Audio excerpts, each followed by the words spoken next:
Steve Johnson stationed himself outside his wife's office at 7 p.m., intending to terminate the charade they dubbed marriage. Some husbands overlook the signs over time, especially when their wives have never worked late before. Steve took notice and decided to address the issue. He approximated that this had been transpiring for 2 months, pinpointing the moment he observed his wife Angela wearing red high-heeled shoes to work. Angela despised heels, reserving them for rare weddings or special occasions, particularly in the bedroom where she paired them with red heels, white stockings, a cute lace bra, and thong underwear. Steve cherished the white thigh-high stockings and believed they had a fantastic love life. However, Angela never wore high heels to work, which prompted Steve to inquire about the change. He asked if something was going on, and she explained that she had a meeting with her boss and wanted to look professional. Angela paused briefly and continued walking without turning around. Steve remained silent, contemplating her choice and wondering if it resembled that of a professional, yet remained discreet. The revelation unfolded over time. Initially it was an occasional hour, but later it escalated to 2 or 3 hours several days a week. Steve realized the truth when Angela attended a bachelorette party, detesting clubs, salons, and bars, preferring dinner or coffee. She disapproved of drinking and looked down on those who indulged. Following her to a third bachelorette party at her boss Martin Schindler's house in Glen Ellen, Steve recognized the location from past gatherings. Waiting an hour to confirm her intentions, he then deflated all 4 tires and returned home. Angela omitted the tire incident but recounted it to their daughter, Jenny, expressing relief that someone merely released the air. Jenny questioned its veracity, and Angela affirmed, grateful they weren't cut, using an air pump Steve insisted she keep in the trunk. Angela admitted to a night at a dance club with friends and suggested avoiding it in the future.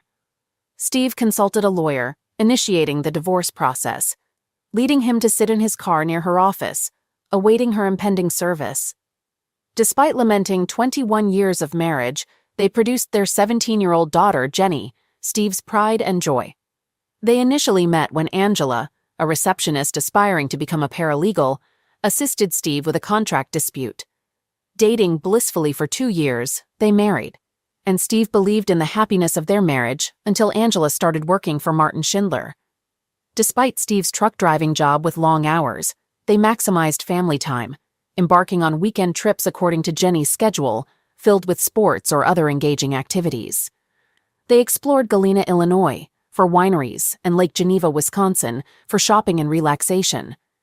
Angela's betrayal, unnoticed until the revelation of her choice in footwear, severed their connection.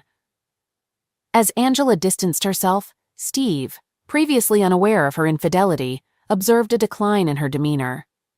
He recalled the night he trailed her and initiated a conversation. "Why not have dinner and catch a movie today?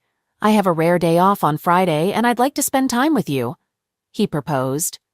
She replied, "You know the deal. Fridays are for my girls. They depend on me as their designated driver. Let them manage for one night. With your extended work hours and those nights with the girls, I barely see you. If you had a genuine job that didn't require driving at all hours, we could spend more time together. But you don't. I've endured it for 2 decades. Deal with it. See you later." Without saying goodbye, she left, leaving him speechless. Following her into the garage, he witnessed her departure, grabbed the keys, and hastily followed. Their area had a single exit, involving a maze of streets to reach the exit of their house. Catching up with her on Main Street, he trailed her to Martin's house. He avoided her for the rest of the weekend, deciding to consult a lawyer on Monday. He wasn't seeking a scorched earth approach. He simply wanted a peaceful end to their marriage. Feeling through her words and actions that she no longer desired him, he questioned holding on to the slippery rope. He believed she could have her boss without a fight on his part. He shared this sentiment with his daughter that Monday, disclosing that she was involved with her boss and expressing his belief that she was cheating on him. His daughter, referring to him as Pumpkin, acknowledged the information, stating that she may not have noticed a difference in the last couple of months, but he did. "No way, Daddy, I don't believe it. I followed her to his house. She claimed she was going out with friends, but that's not true. She went straight to her boss's house, but her tires were damaged at the club." No, honey, I did it. Right outside her boyfriend's house, when I realized she wasn't heading to the club. It's hard to believe, Dad. Me too, but it's true. His daughter sat beside him in the car, anticipating the inevitable fireworks. Are you sure, Dad? No chance? Jenny asked. No, Pumpkin, it's over. She broke my trust and tore my heart. I can't tolerate such betrayal. Even if she had a reason, there's no justification for a prolonged affair. What if she got drunk and it happened just once? Maybe if she'd been assaulted, it would be different. No, she chose this path. She betrayed my trust. Trust is crucial with someone you can never love, someone you can't trust. I could never love someone who betrayed me like that. Our marriage fell apart. Jenny glimpsed two men approaching the car from the window. What a fool, Angela Johnson remarked, looking out of their law office window engaged with Martin. She was relieved the office had gold-tinted windows. I can't believe it. He thought he'd smack me to it. There was no love there. It was animalistic in every way. It took him 6 months to attract Angela, grooming her to replace his wife, who just finalized their 19-year marriage's divorce. He was fed up with his ex-wife's complaints, weight gain, and lack of desire. Embarrassed to be seen with her, he finally broke free when his twins left for college. Angela, the same age as his wife, exuded greater elegance. Possessing the toned physique of a 30-year-old, she radiated astonishing beauty. Martin had already upgraded her wardrobe, envisioning her as an exemplary boss's wife. A knock on the window startled Steve. Are you Stephen Johnson? Rolling down the window, he confirmed, Yes, you've been served. Please read the documents carefully. There is a restraining order requiring you to stay 100 meters away from Angela Johnson, Jennifer Johnson, and your family residence. What injunction from Jenny? Jenny grabbed the envelope, reading the divorce headline. She discovered a restraining order and handed it to him. What the hell? He shouted. Oh God, no, Jenny moaned. Daddy, I swear I didn't know. What are you talking about? She handed him the remaining papers. The documentation outlined several allegations: spousal violence, child misuse, aggravation of a minor. Jenny, why? Dad, I swear I had nothing to do with this. This is a lie or a mistake. Wait, how did she know I'd be here right now? That's because I told her. His daughter's admission shattered his heart. When you told me she was cheating on you, I confronted her. She told me she only did it because she had an investigator's report stating you cheated on her. You can't be serious, can you? Have you seen the report? No. You believed her and not me? Did you let her set me up? Baby, why? I love you so much. Why did you do this to me? I asked you not to say anything. I swear, Dad, I didn't know about the restraining order. This misuse is nonsense. I swear I didn't say anything like that to anyone. He cried quietly, not paying attention to her. Please. A moment later, he said, You have to leave now, Jenny. I can't and don't want to be within 100 yards of you anymore, he said quietly. Dad, no, she screamed. Go or I might get arrested. On top of all this, the sheriff is still here watching me. Reading further, he said, Oh my God, they also froze all my accounts. Crap. What should I do now? Congratulations to you both. You destroyed me.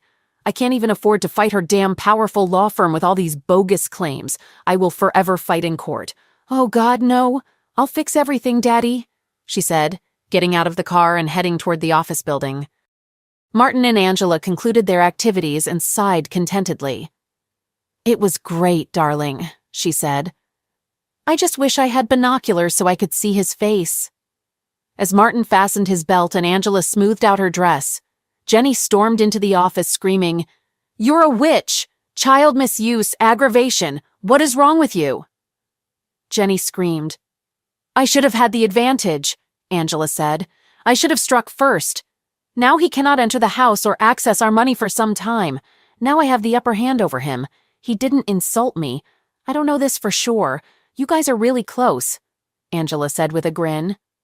Jenny approached her and asked, He didn't cheat, did he? Of course not. Who needs it? She said with a laugh. You're a monster, Jenny said, and punched her mother in the face with all her might. Angela collapsed to the ground in shock and pain. Martin laughed and said, "Nice shot, girl." Jenny froze, then looked around. She saw bookcases, shelves, and a dirty desk. She grimaced in disgust, looked at Martin, and swept everything off the table. Then Jenny looked at him and calmly said, "You'd better never cross paths with me again, idiot. I can and will hurt you." And she left. "Jenny, wait!" "Damn it!" Angela screamed. Martin said, "That little brat will pay for this." On her way out, she passed a man with an envelope in his hand, who asked her, "Are you Angela Johnson?" "There," she said, and rushed away. Both Angela and Martin laughed at the fact that she was served with Steve's divorce petition. Jenny desperately tried to talk to her father out of fear he knew he couldn't talk to her, so he didn't answer and cried every time he saw her call. He was afraid that Angela would find out and send the police after him for violating the restraining order.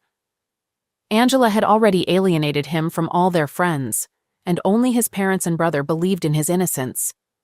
His sister-in-law kept him away from his niece and nephew just in case it was true.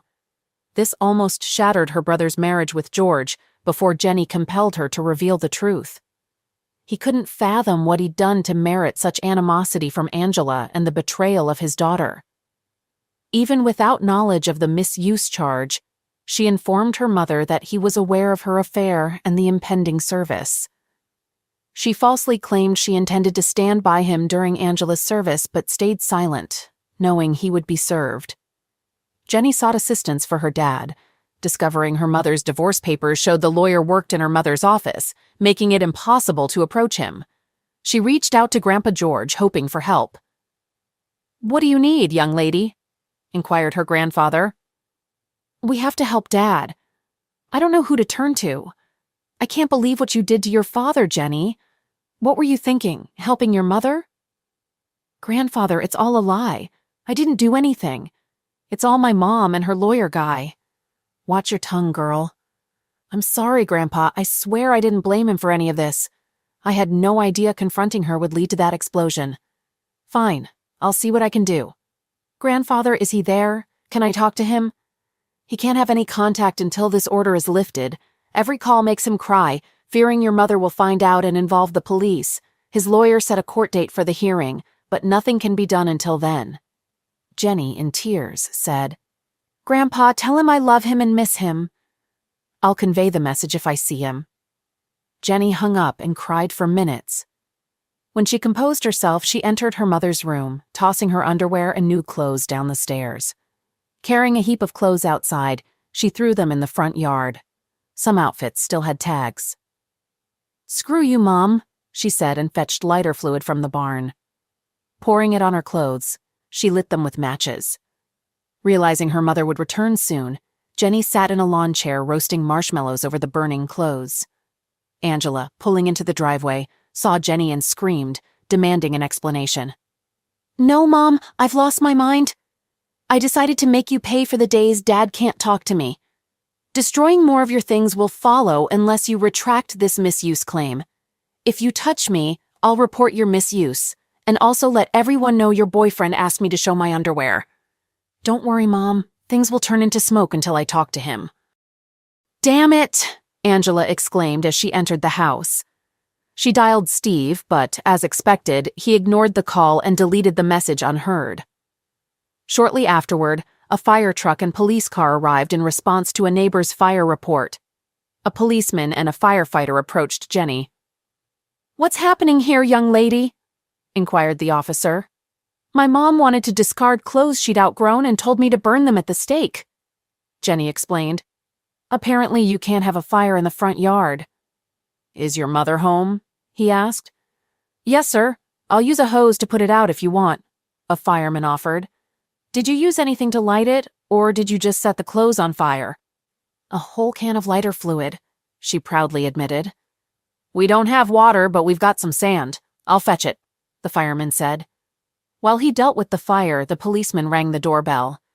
Angela, prepared to confront her daughter, realized it was the police. "We'll handle the fire. It's not a big deal, officer," Angela said before he could speak. "Ma'am, did you know it's against city ordinance to have an uncontrolled fire in your yard?" "No, I didn't," she retorted through clenched teeth. "Here's your fine, just pay it. No court appearances required. Next time, ma'am, consider donating unwanted clothes to Goodwill. Less fortunate people could use them." She closed the door. Angela's lawyer attended a restraining order hearing the following Monday, choosing not to renew it, aware it was falsely obtained. It served its purpose, buying time and tarnishing Steve's reputation. Steve's lawyer sought charges against Angela for perjury. The judge, lacking conclusive evidence of false pretenses, dismissed the perjury claim. Though the restraining order was lifted, it offered little comfort to Steve, deeply depressed by false accusations, frozen assets, spousal betrayal, and most painfully, his daughter's betrayal. Struggling to make ends meet, he took leave from work, battled drinks, and lived in misery. In the afternoon, when Angela and Jenny were absent, Steve visited his house. Despite changed locks, the garage door opened. He found his belongings in boxes and garbage bags, noticing Angela had left the wedding album and family photographs. He maintained contact with his family, though strained due to his problems. Despite his parents urging him to see a psychiatrist, he refused, feeling he didn't need one to confirm his miserable life. Angela's law firm waged a merciless campaign, informing his employer about the restraining order and misuse allegations, resulting in Steve's termination. His contract's moral clause, meant to address such situations, might have been contested if he were in a better state of mind, but at that moment, he felt powerless to act. Steve's residence remained a mystery, with communication limited to telephone exchanges with his family. The sole glimpse of him occurred during mandatory court appearances for his divorce, where he interacted solely with his lawyer and the judge. Jenny attempted to engage him during such instances, and each time he passed by without acknowledgement, resembling the walking dead in her eyes. Angela reveled in the unfolding events, harboring resentment toward Steve long before Martin influenced her. Throughout her manipulative endeavors, her sentiments evolved into near hatred. After prolonged legal battles, the divorce concluded. Steve reclaimed his share of assets, successfully sold the house with his lawyer's assistance, and retained ownership of his truck. However, false rumors circulating about child misuse hindered his job search in town, despite lacking any accusations. Opting for a fresh start, Steve moved to Chicago, securing employment as a truck driver. Loading his belongings into the pickup, he bid farewell to his parents when Jenny arrived. "Dad, I'm so sorry. None of this should have happened," she expressed, running up to hug him. He cried without reciprocating. "You chose your mother without evidence, and the dominoes fell. I had to file first to catch her off guard. Now you understand why." "Daddy, I didn't know. I'm sorry. I'm leaving now. This false accusation of child aggravation just won't go away once you're accused of something like that. It's a stink you just can't wash off. Someday your mother and her lover will pay for this. Goodbye, Jennifer. I loved you more than my own life."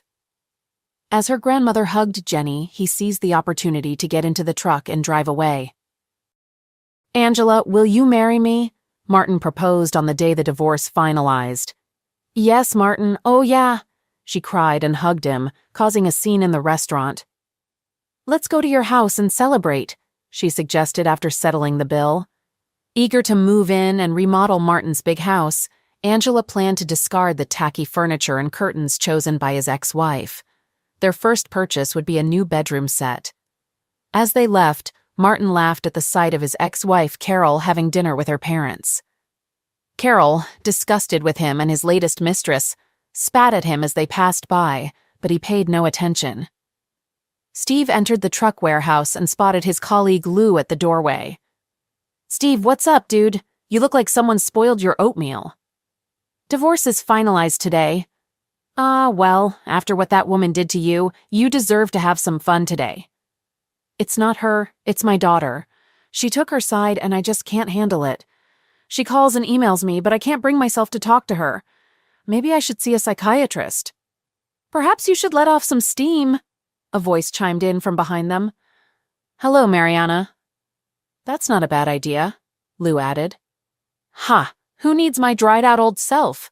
Steve remarked.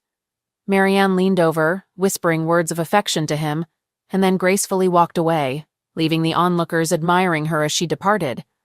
Encouraged by his friends, Steve expressed his readiness to pursue Marianne, stating that she was his new partner and they should hit the road. Their initial date included dinner, a movie, and a visit to Baker Square for coffee and cake. Marianne reassured Steve, mentioning that he was a good guy going through a rough patch and that everything would work out. Reflecting on his past, Steve shared with Marianne that, for a long time, he couldn't fathom what he did wrong and couldn't understand his ex-wife's aggression during the divorce. He expressed that she was terrible, but it was all over now. Holding her hand, he advised her to look forward, not behind, and promised to make it worth her while. With a smile, he squeezed her hand and suggested they go, while Marianne pulled him in for a kiss upon their exit. She then proposed if he wanted to see her bedroom. Steve regretfully replied that he wished he could.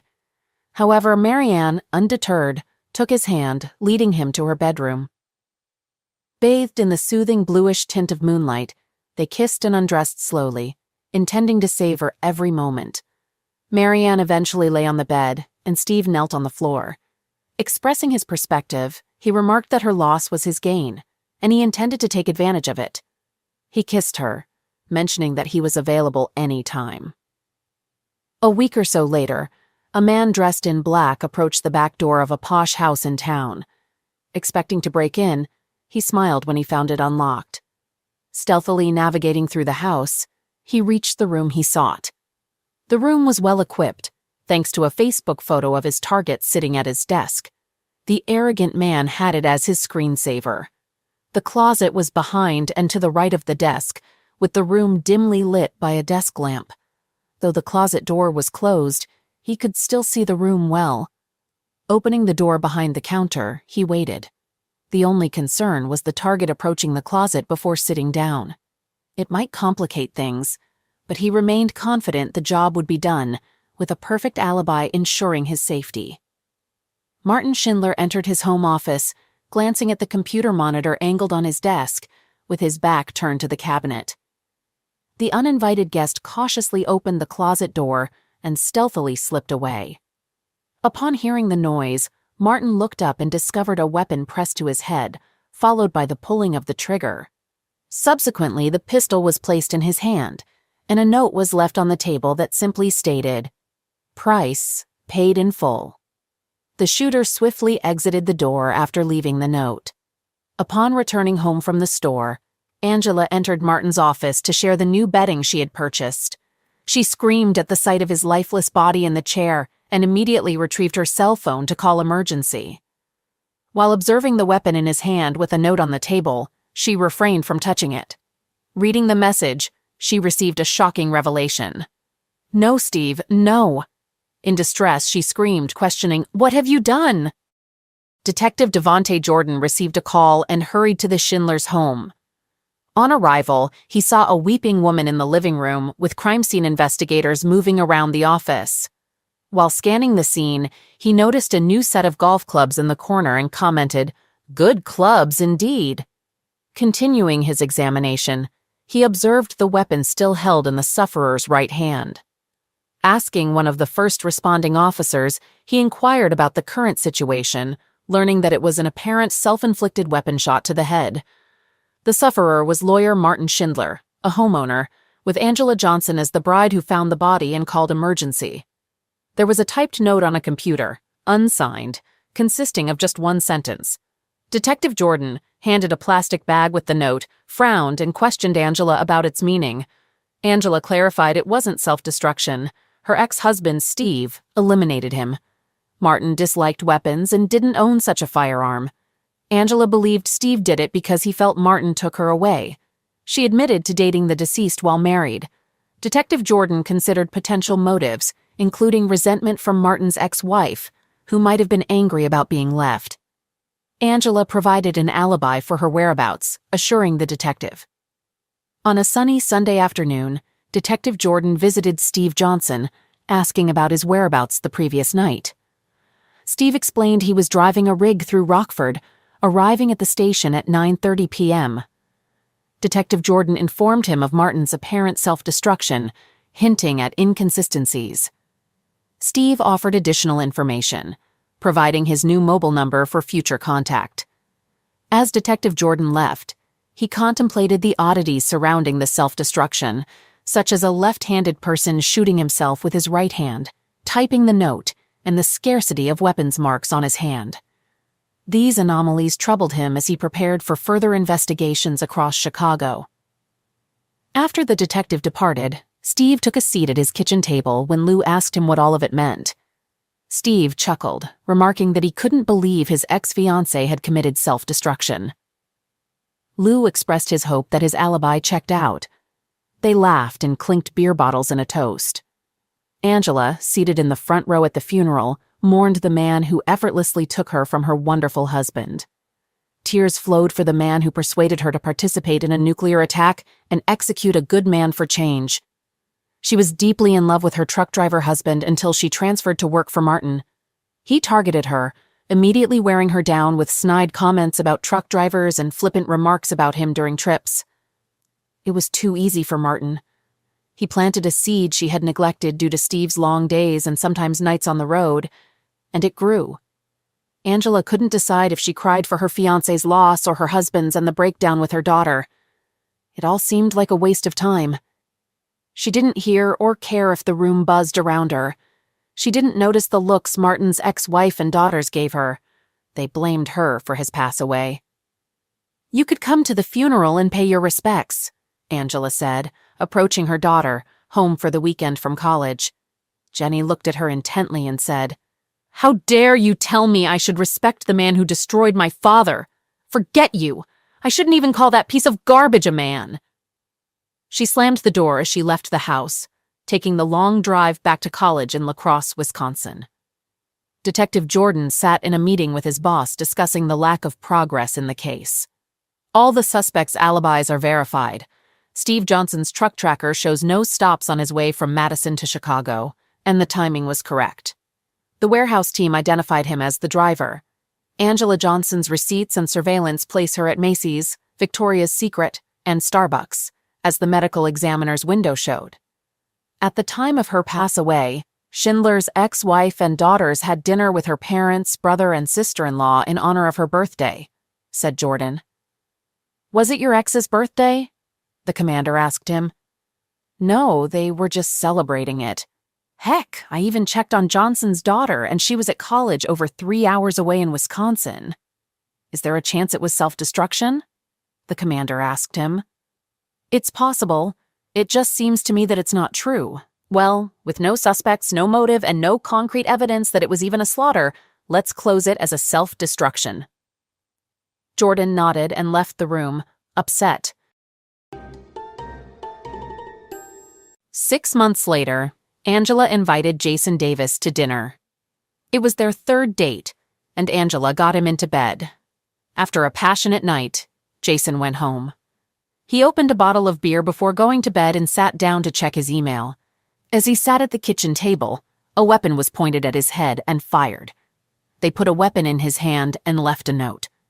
"The price has been paid in full." Detective Jordan walked through the apartment and into the kitchen. Before he could speak, he was handed a self-destruction note. "Well, damn, it looks like I was right about something else. Now I just need to find out who the hell did this," he told the officer. "Any fingerprints, Mark?" he inquired of the technician. "Yes, but if I had to guess right now, I would say they are the sufferers." "Are there any witnesses who called the police?" Jordan asked. "A neighbor heard the shot and called emergency. No one saw anyone enter or leave?" "Of course not. How did they get here? No broken locks or windows? It looks like a balcony to me." The sliding door was not locked. The sufferer probably wasn't worried about this since he was on the second floor. Although it wouldn't be that difficult to climb up. I would say that anyone of fairly average height could jump, reach the bottom, and pull themselves up. Average height for a man or a woman? Average man, tall woman. "Where is this guy's phone number?" Jordan asked. "Packed, here." Jordan used his gloved hands to find the last call on his phone. "Just had to check." The last call was made to Angela. "I'll be shocked if she's not Angela Johnson." After the usual condolences and pleasantries, the detective got to work. He inquired of Miss Johnson why her lovers seemed inclined towards self-destruction. Miss Johnson responded that she believed it was Steve who was punishing her and confirmed she had been at home all night, with her alarm system serving as verification. She explained that the alarm system detected doors and windows opening and that she had activated it when Jason left the previous night, deactivating it only upon the detective's arrival that morning. She affirmed that the system had remained on throughout the night. When asked about her theory implicating her husband in the apparent self-destructions, she maintained her belief, stating she couldn't imagine anyone else being responsible. The detective queried about her last communication with her husband before the divorce, any signs of him following or contacting her, to which she responded negatively. She remained convinced it must be him, despite lacking evidence. After concluding his questioning, the detective asked about her height out of curiosity and offered condolences once again before leaving, requesting her to remain nearby for further inquiries. "Is it the same note the chief asked when Jordan returned to the police station?" "Yes, sir," Detective Jordan said. "Inform me daily about your progress. This is too much for a coincidence. The woman's alibi is reliable. I'll see if I can ruin it. But we'll see. I'm going to see her ex-husband now," the detective said cautiously. "Then let me know what you get." As Detective Jordan left, he had a bad feeling that all of the prime suspects' alibis would be as reliable as the last time. Steve and Marianne were cozy on his couch watching Jack Ryan on Prime when the doorbell rang. "Detective Jordan, what can I do for you today?" Steve asked, gesturing for him to come in. "Sir, where were you last night at 1:30 a.m.? On the way back from Detroit? I arrived at 230. What happened this time? Do you know Jason Davis?" "I don't think that's true. He met with your ex-wife. Looks like he shot himself last night. No freaking way." "Looks like, huh? Maybe she's a liquidator, a black widow, or something like that. Maybe." "Thank you. If I need anything else, I will contact you." Steve laughed as he closed the door. "What was all that, baby?" Marianne inquired. "It looks like another of my ex-wife's boyfriends has died." "Oh, God," she breathed, raising her hand to her mouth. "Yeah, thank God I have an alibi. I hope whoever executes idiots keeps choosing times when I'm on the road." Steve's cell phone rang. He looked and saw it was Jenny, so he ignored it. Marianne frowned and said, "Will she never have a chance? I don't understand why I need this. She misses you." She turned to me and we talked. "What?" he shouted, standing up. She reassured him, urging him to relax, emphasizing that she wouldn't intervene in his decision and that ultimately he had to live with it. She mentioned that his ex-friend still followed him on Facebook, having seen a recent tag at a sushi place and expressing happiness for him. She informed him that his ex-friend texted her to inquire about him regularly and expressed a persistent desire to communicate with him. She recounted how his ex-friend called her weekly for casual conversations, showing interest in his activities and whereabouts. She described how his ex-friend admired her control over his schedule and appreciated the assurance that he would always be home when needed. She reminisced about their discussions regarding his travels and experiences on the road since childhood, including early morning returns and shared breakfasts filled with tales of his trips. He sighed, recalling these memories fondly. "Marianne, I love you, but please stay away from this." She hugged him and said, "I'm not involved in this. I will never drag you into anything. Everything depends on you." I told her straight out that I wouldn't put you two together. He nodded, hugged her tightly, and stopped the show. "I just don't have anything that could put her at the crime scene, Chief. In fact, there is no evidence that anyone was at the crime scene. No forced entry, no finger or toe marks, and no discrepancies in spatter patterns. If it weren't for the identical notes, I would have closed them both as self-destruction." Jordan informed his boss about the ex's alibi, to which the commander inquired if it was tightly secured. Jordan likened it to a nuclear reactor. Later, they discussed Schindler's ex-wife's whereabouts, noting she was seen on CCTV at a club with her new partner while her children were at school. 2 years afterward, Angela shifted her dating habits, deciding to avoid dating men repeatedly after incidents of self-destruction. However, she continued engaging in casual encounters, but reconsidered after contracting an STD. Wanting to settle down, she began dating Lance Forrest.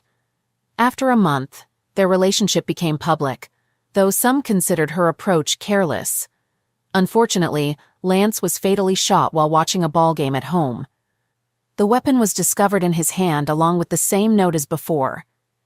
He answered his cell phone and was greeted by Detective Stan Anson from Schaumburg. Anson asked if there were any unsolved cases that might be connected to his. Jordan confirmed there was one related to fully paid self-destructions. Anson mentioned he had such a case, which surprised Jordan. Anson asked about any connections to Angela Johnson, who was revealed to be the deceased's girlfriend. Jordan inquired about Angela's ex-husband's alibi, which Anson confirmed was solid, as he was passing through Madison at the time. Anson stated Angela was alone at home, her security system providing an alibi last time. This time, Angela had ordered Chinese food, delivered within 30 minutes. The shooting occurred during this time frame, according to a neighbor's emergency call. Despite the proximity of Angela's house to the deceased's apartment, they couldn't see how she could have committed the crime within that window. Jordan agreed with the assessment. They decided to meet the next day to compare files. However, despite their efforts, all alibis remained unbroken, and no new suspects emerged, leaving the cases unsolved. Steve and Marianne sat in the Great Hall watching Jenny as she walked across the stage to receive her bachelor's degree. Steve beamed with pride and had to wipe away the tear that threatened to roll down his cheek. Marianne tightly squeezed his hand and kissed it. After the ceremony, as they headed to their car, Marianne expressed her desire for him to call someone he loved very much. He declined, explaining that the person had chosen to side with her mother rather than him, and only regretted it later when she felt guilty about her mother's actions towards him. He felt betrayed by her lack of support and emphasized the repercussions it had on his life. Marianne acknowledged his feelings.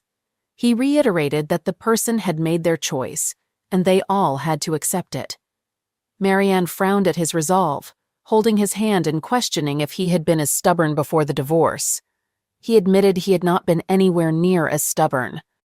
5 years later, Angela and Jenny sat in the front row of the funeral home's memorial room.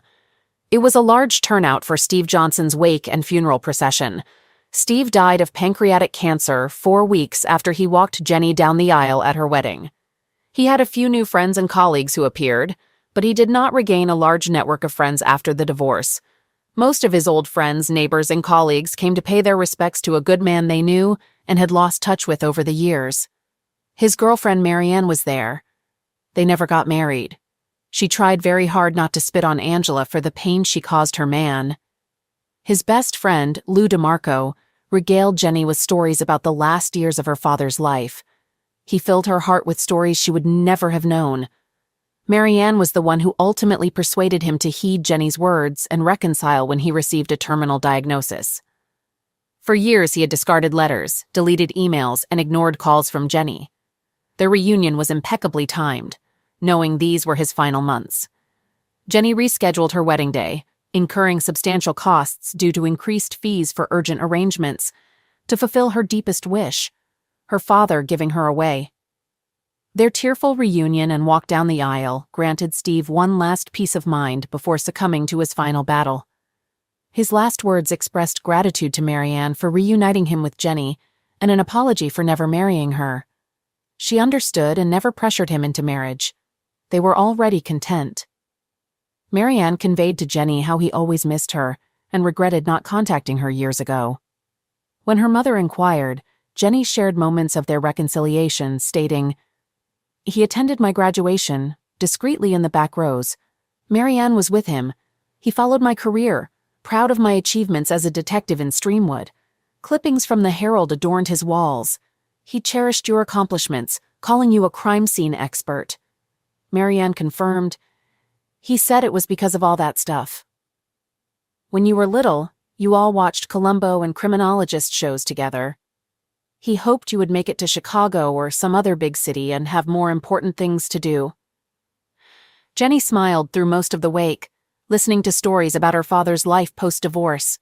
She was pleased to finally meet Marianne, with whom she still spoke from time to time. His new life seemed as good as it could be, and he died a contented man. After the funeral, she said her last prayer, thanking God that he had finally found peace.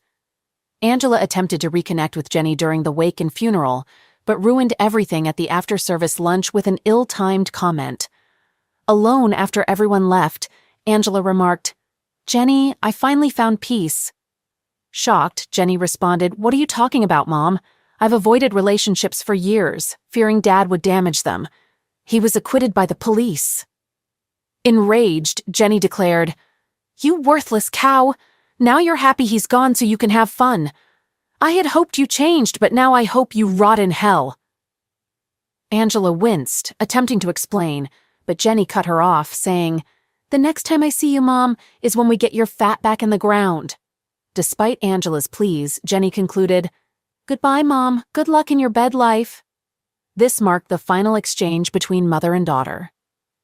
10 months later, Angela and her boyfriend, Charlie Harlan, had dinner at an upscale steakhouse. Charlie expressed his appreciation for the wonderful 8 months they had spent together. Angela squeezed his hand and reciprocated his sentiments, expressing her initial uncertainty about finding love again, but feeling fortunate to have found each other. Charlie then confessed his love for Angela and proposed marriage. Angela took a deep breath and accepted his proposal.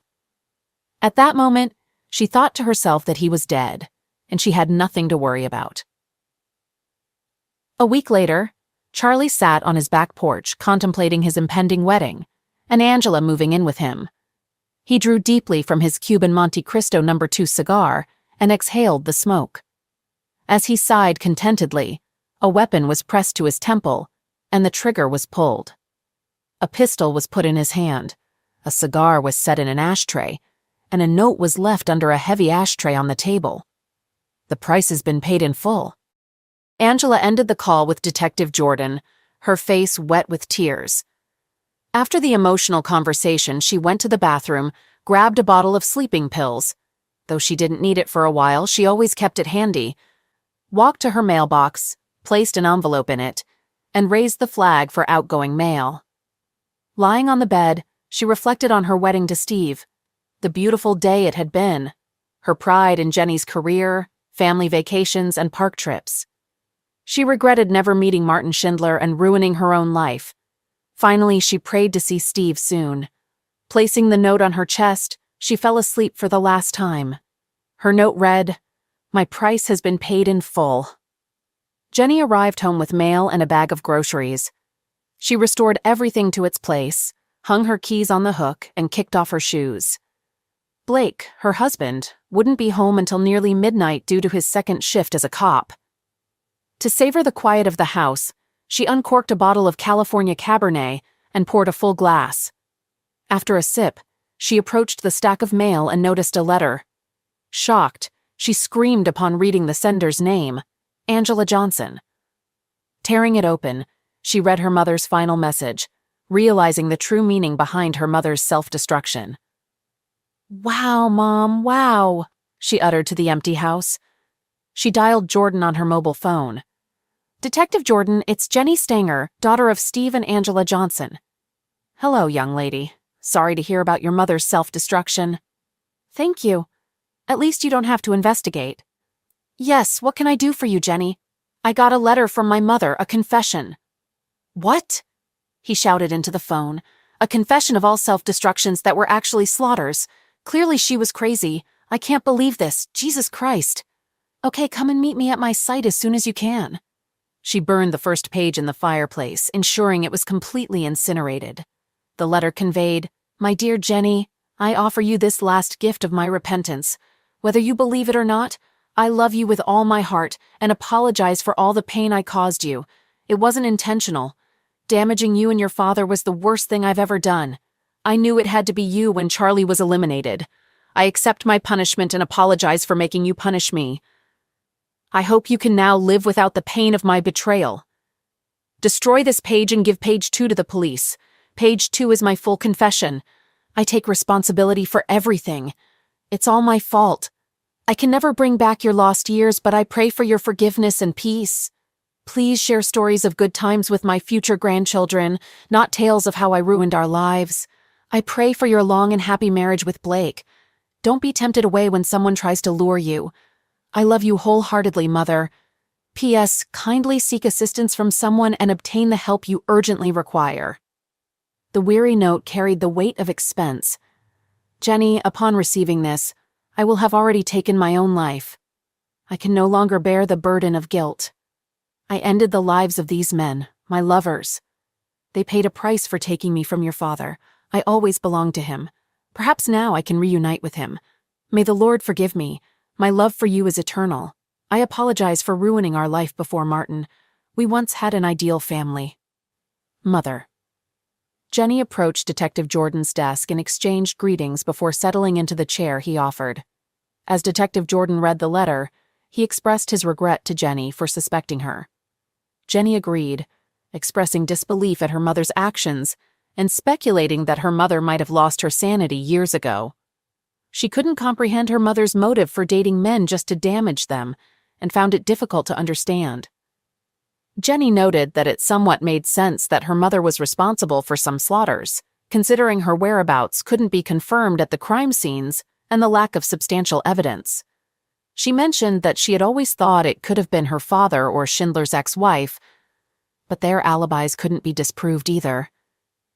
Jenny expressed relief that it was all over, the slaughters, her mother's pain, and her own suffering, and bid farewell to Detective Jordan.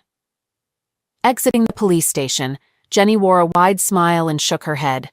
She paused, opened the car door, gazed at the sky, and expressed, "Thank you, Mom."